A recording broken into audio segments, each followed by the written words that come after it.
Okay, so I'm replacing this canopy right now, and as you can see, well, I like to have my seams on the pipe.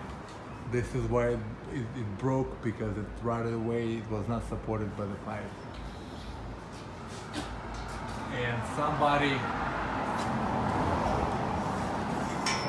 didn't take any pride in their work. That's a new thing I heard.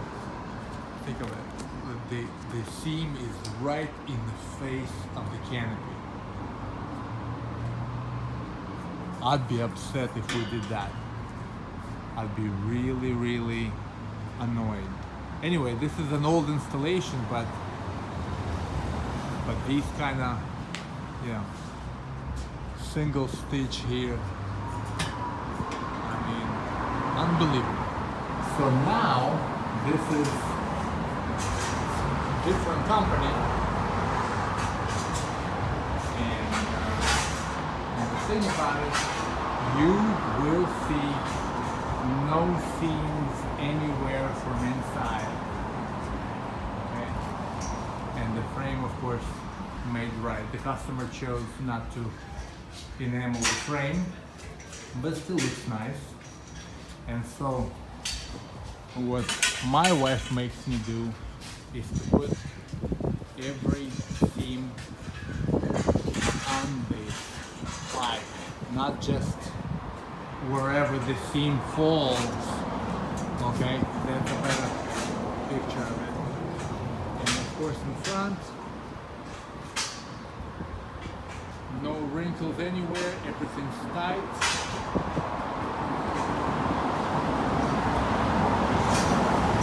I do leathering myself. It's hard to find somebody who can do it and who can show up too. Not that complaining about that. Anyway, it's just beautiful.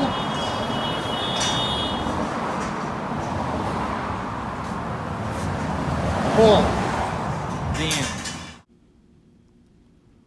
Well, in summary, what we're looking for is to treat awnings like it's a boat cover, because on residential awnings especially, customers most of the time care about the quality of the product. So what we do is we make it as tight as possible, as wrinkle free as possible, put seams only wherever it's possible behind the pipe, and I can't think of anything else. So beautiful and long lasting, we're trying to achieve those two things. Okay,